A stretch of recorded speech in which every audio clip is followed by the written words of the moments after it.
একঘেয়েমি সিমের রেসিপি ছেড়ে এইভাবে রুই মাছ, শিম, আলু, টমেটো দিয়ে একবার রান্না করে খেয়ে দেখুন। একবার খেলে কিন্তু স্বাদ মুখে লেগে থাকবে। একেবারে নতুন রেসিপি। আসসালামু আলাইকুম, সবাই কেমন আছেন? আশা করছি সকলে ভালো আছেন। আবারও একটা নতুন রেসিপি নিয়ে আপনাদের মাঝে চলে আসলাম। তো অবশ্যই আপনারা স্কিপ না করে পুরো রেসিপি দেখে নেবেন। আশা করছি খুবই ভালো লাগবে এবং রেসিপিটা আপনাদেরকে সহজ মনে হবে। তো চলুন কথা না বাড়িয়ে রেসিপি শুরু করি। এখানে দেখুন রুই মাছ কেটে নিয়েছি। তো এখানে আমি বড় বড় 3 পিস মাছ এইভাবে ছোট ছোট করে কেটে নিয়েছি। দেখেই বুঝতে পারছেন মাছগুলো কিন্তু খুব বেশি বড় করে কাটা যাবে না এই রেসিপির জন্য। এইভাবে একটু ছোট করে কেটে নেবেন। আপনারা চাইলে এখানে যে কোনো মাছ নিতে পারেন। আর এখানে দেখুন শিম কেটে নিয়েছি 250 গ্রাম। তো শিমগুলো এইভাবে সরু সরু করে কেটে নিতে হবে। আর এখানে দেখুন মিডিয়াম সাইজের 2টো আলু কেটে নিয়েছি। আলুগুলো এরকম সরু সরু করে কেটে নিতে হবে। দেখেই বুঝতে পারছেন সবকিছু এভাবে কেটে নেবেন। তো এখানে আমি আমার পরিমাণ মতো সবকিছু নিয়ে নিয়েছি। আপনারা আপনাদের পরিমাণ মতো নিয়ে নেবেন। সবগুলোকে ভালোভাবে ধুয়ে পানিটাকে ঝরিয়ে নিয়েছি। খুব ভালোভাবে পানিটাকে ঝরিয়ে নিতে হবে। এবার এখানে দেখুন একটা কড়াই নিয়েছি। কড়াইয়ে প্রথমে মাছগুলোকে নিয়ে নিচ্ছি। সম্পূর্ণ মাছগুলো নিয়ে নিলাম। এবার আমি এখানে নিয়ে নিচ্ছি কেটে রাখা শিম।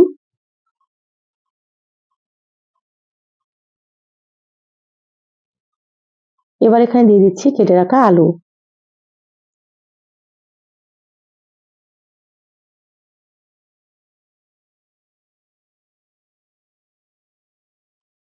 সম্পূর্ণ আলুগুলো দিয়ে দিলাম। এবার এখানে দিয়ে দিচ্ছি কেটে রাখা টমেটো। এখানে একটু বেশি করে টমেটো দিয়ে দেবেন, তাহলে কিন্তু খেতে ভালো লাগবে। টমেটোগুলো কিন্তু সরু সরু করে কেটে নিয়েছি। দিয়ে দিলাম এখানে 3টে বড় সাইজের পেঁয়াজ কুচি। পেঁয়াজের পরিমাণটা একটু বেশি দিয়ে দেবেন। আর এখানে 5-6টা মতো দিয়ে দিলাম চেরা কাঁচামরিচ। স্বাদ মতো দিয়ে দিলাম লবণ। হাফ চা চামচ দিয়ে দিচ্ছি হলুদ গুঁড়ো। দিয়ে দিচ্ছি 1 চা চামচ জিরা গুঁড়ো।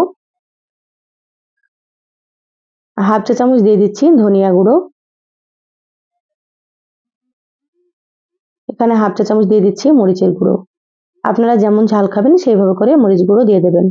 দিয়ে দিচ্ছি হাফ চা চামচ কাশ্মীরি মরিচের গুঁড়ো। কাশ্মীরি মরিচের গুঁড়োটা কালারের জন্য দিয়ে দিলাম।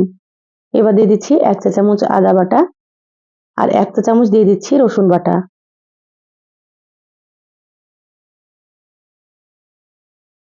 এবার আমি এখানে দিয়ে দিচ্ছি 4 টেবিল চামচ সর্ষের তেল। এখানে আমি সর্ষের তেলে রান্না করব, সেজন্য সর্ষের তেলটা দিয়ে দিচ্ছি। আপনারা চাইলে এখানে সয়াবিন তেল দিয়েও রান্না করতে পারেন। এবার আমি হাত দিয়ে সমস্ত সুন্দর করে চটকে মেখে নেব।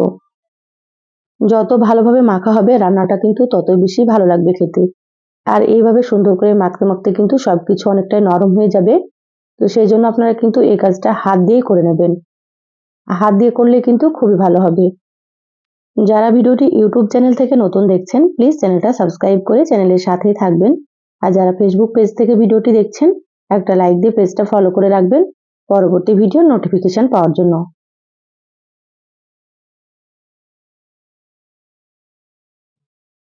দেখুন হাত দিয়ে সুন্দর করে চটকে মেখে নিয়েছি। আগের থেকে কিন্তু অনেকটাই নরম হয়ে গিয়েছে। আপনারা হয়তো দেখেই বুঝতে পারছেন।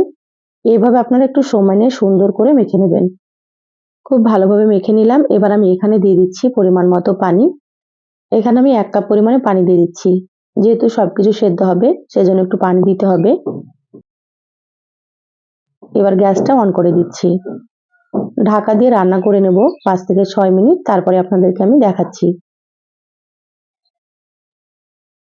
দেখুন হাই হিটে 6 মিনিট মতো রান্না করে নিয়েছি। ঢাকাটা খুলে নিলাম। প্রথমের দিকে কিন্তু 6 মিনিট হাই হিটে রান্না করে নিতে হবে। এবার হালকা হাতে নেড়েচেড়ে খুব ভালোভাবে একটু মিশিয়ে নিচ্ছি।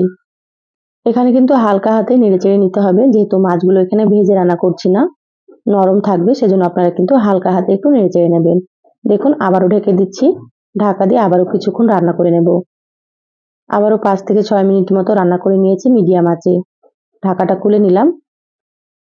আবারও খুব ভালোভাবে একটু নেড়েচেড়ে নিচ্ছি। এইভাবে মাঝে মাঝে ঢাকা খুলে কিন্তু নেড়েচেড়ে নিতে হবে, না হলে কিন্তু কড়াইয়ে লেগে যেতে পারে। আর আমি মাছগুলোকে এইভাবে রান্না করছি। এইভাবে রান্না করলে কিন্তু খেতেও ভীষণ ভালো লাগে। আপনারা চাইলে মাছগুলো কিন্তু ভেজেও রান্না করতে পারেন। দেখুন হালকা হাতে নেড়েচেড়ে নিলাম আর কালারটা কতটা সুন্দর হয়েছে। আবারও কিছুক্ষণের জন্য ঢাকা দিয়ে দিলাম। আবারও 6-7 মিনিট মতো মিডিয়াম আঁচে রান্না করে নিয়েছি। ঢাকা খুলে নিলাম। দেখুন ঝোলটা কিন্তু অনেকটাই কমে গিয়েছে। এরকম হালকা একটু ঝোল থাকবে। খুব বেশি ঝোল করলে কিন্তু এই রেসিপিটা খেতে ভালো লাগবে না।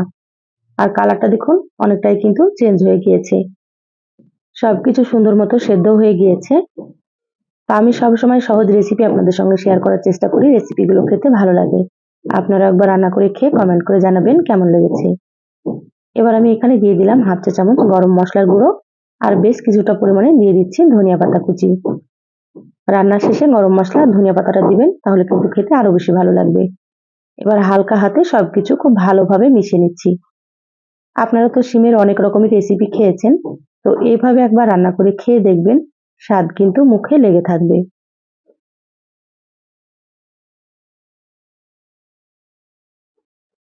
দেখুন হালকা হাতে সবকিছু খুব ভালোভাবে মিশিয়ে নিলাম। রান্না হয়ে গিয়েছে। এবার আমি গ্যাস বন্ধ করে দিচ্ছি। ঢাকা দিয়ে 5 মিনিট মতো রেখে দেব। তারপরে আপনাদেরকে আমি দেখাচ্ছি। দেখুন 5 মিনিট পর বলে ঢেলে নিয়েছি। মাশাআল্লাহ কতটা সুন্দর হয়েছে। খেতেও কিন্তু ভীষণ ভালো হয়। আপনারা সেহরিতে এভাবে একবার রান্না করে খেয়ে দেখতে পারেন। আশা করছি আপনাদেরকে খুবই ভালো লাগবে। তো সহজ রেসিপিটা কেমন লাগলো চ্যানেলের কমেন্ট বক্সে কমেন্ট করে জানাবেন। ভালো লাগলে একটা লাইক দিয়ে যতটা সম্ভব ভিডিওটা আপনারা শেয়ার করে দিবেন। সবাই ভালো থাকবেন, সুস্থ থাকবেন। ফিরে আসবো আবারও কোনো নতুন রেসিপি নিয়ে। ধন্যবাদ সবাইকে। আল্লাহ হাফিজ।